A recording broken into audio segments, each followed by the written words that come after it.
सभी को जय भगवान परशुराम। श्री श्री माली ब्राह्मण उत्तर प्रदेश में आपका स्वागत है। आज हम बात करते हैं सनातन धर्म में गर्भाधान संस्कार की। ये एक विशेष संस्कार है और सृष्टि को चलाने के लिए संस्कार का सनातन धर्म में विशेष महत्व है। अब यहाँ पर बात करते हैं, ये पूरी तरह से सनातन धर्म में साइंटिफिक है।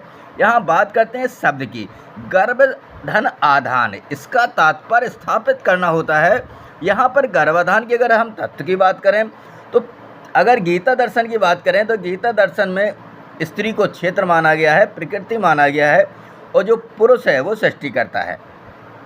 तो यहाँ पर आपको दिखाई दे रहा है कि प्रकृति और पुरुष दोनों मिलकर एक नवीन सृष्टि का निर्माण करते हैं। इसे सूक्ष्म यज्ञ भी कहा गया है। और अगर हम इसकी बात करें तो इस सूक्ष्म यज्ञ से संबंधित जो गर्भाधान क्रिया है उसकी हम बाद में बात करेंगे। अब हम बात करते हैं जो सृष्टि है, ये संसार में जो सृष्टि चल रही, आपको अगर हम बता दें कि जब सृष्टि बनी होगी तो सृष्टि में सबसे पहले नेचुरल तौर पर, जैसे आप देखते हैं मक्खी मच्छर, इस तरह से मनुष्य का भी प्रादुर्भाव हुआ होगा, क्योंकि सनातन धर्म में जो चौमुख की कालका वगैरह है उनका उसी समय प्रादुर्भाव हुआ, उसी तरह से उनका संबंध है। अब ये उसके बाद फिर मैथुनी सृष्टि का प्रारंभ हुआ। ये मैथुनी सृष्टि जो पाश्विक सृष्टि है, पशुओं की तरह ये है, लेकिन इसमें एक आध्यात्मिक पक्ष को जोड़कर जो मैथुन है वो मात्र बच्चों के लिए ही इस पर निर्धारित किया गया है। और कैसे हम ऐसे बालक की सृष्टि करें जो बालक समाज के लिए, हमारे लिए उपयोगी हो और पुंसवन नरक से हमें मुक्ति दिला सके। अब इसका उद्देश्य क्या है? उद्देश्य की अगर हम बात करें तो जो पितृऋण है, पितृऋण से मुक्ति के उद्देश्य से पुत्र की प्राप्ति होती है। पुंसवन नरक से मुक्ति के लिए इसका संबंध है। जो पुंसवन नरक से मुक्ति दिलाए वो पुत्र है, इसके अलावा सभी मूत्र हैं। ठीक है, तो यहाँ पर बात हो रही थी। अब हम बात करते हैं नवीन सृष्टि या गर्भाधान संस्कार से जो पूर्व कार्य क्या होने चाहिए और क्या करना चाहिए जिससे हमें ऐसे पुत्र या पुत्री प्राप्त हों जो वास्तव में जिन्हें हम पुत्र पुत्री कह सकें।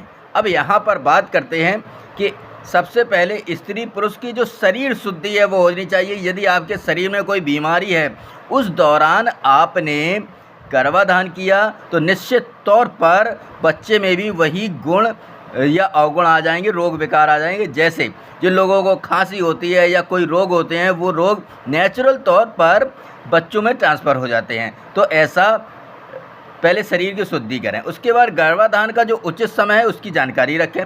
गर्भाधान को उचित समय, उसके बाद स्थान, जो स्थान है वो शुद्ध होना चाहिए। ठीक है, इसके बाद गर्भाधान के समय उचित कृत्य कि भाई ऐसा हमें क्या कार्य करना चाहिए जिस कार्य के माध्यम से जो हम जिस बालक की सृष्टि कर रहे हैं वो बालक हमें विशेष प्राप्त हो। तो यहाँ पर उस पर हम चर्चा करेंगे। आपको दिखाई दे रहा है कि यहाँ पर जो गर्भाधान का उचित समय है वो क्या होना चाहिए। तो यहाँ पर जो पहर की बात करें, रात्रि काल में जो इसका समय की अगर हम बात करें तो रात्रि काल का जो प्रथम पहर है, इस पहर में जो सुबह शाम को 6 से 9 के बीच होता है, इस पहर में संस्कार नहीं करना चाहिए। यदि हो जाता है तो अल्पायु पुत्र पुत्री पे हो जाते हैं। द्वितीय में अगर हम करें, मान लीजिए 9 से 12 का जो रात्रि का समय है, इसमें दरिद्री, भिक्षुक या दुखी बच्चे होते हैं। तृतीय में अगर हम करें तो यहाँ पर जो बच्चे दुर्भागी होंगे और दुराशय से संबंधित होंगे, गलत फलत कार्य करते, दुर्मति वाले होंगे।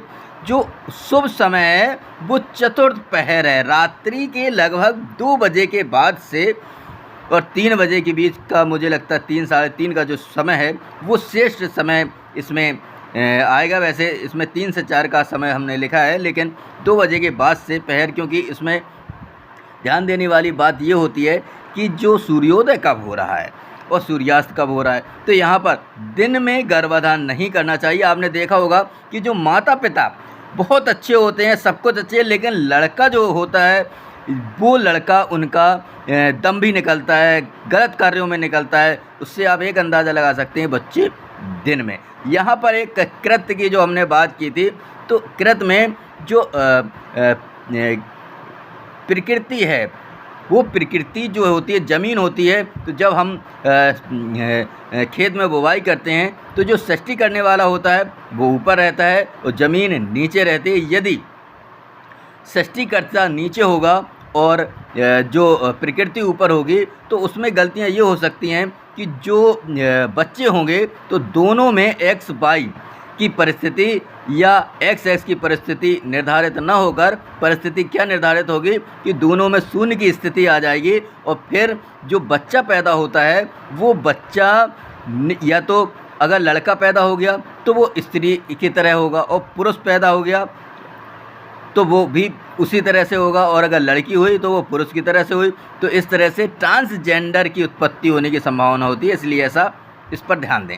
अब यहाँ पर हम बात करते हैं कि केवल बालक के लिए जो चतुर्थ पहर है वो उचित है। इसके बाद जो तिथि, अब यहाँ पर एक बात है कि तिथि कौन सी होनी चाहिए, तो प्रतिपदा से लेके छठवीं तक, नौवीं, दसवीं, द्वादशी, त्रयोदशी और चतुर्दशी, इन तिथियों में ही षष्ठी का प्रारंभ करना चाहिए। और यहाँ पर ऋतु के अगर हम समय की बात करें, दिवस की, और इसमें से तो यहाँ पर अगर हम देखें तो अमावस्या, ठीक है ना, जो अशुभ समय है उनमें अमावस्या, और जो एक हिसाब से देखें तो प्रतिपदा भी है, सप्तमी, अष्टमी, एकादशी और पूर्णिमा को जो काम क्रिया नहीं करनी चाहिए जिससे गर्भाधान संस्कार होता है, क्योंकि ये अशुभ तिथियाँ हैं, ठीक है। इस समय बॉडी की जो रेज होती है वो निगेटिविटी और शरीर की भी जो वेव होती है इस समय उसमें थोड़ा व्यवधान रहता है, ठीक। अब हम आगे बात करेंगे कि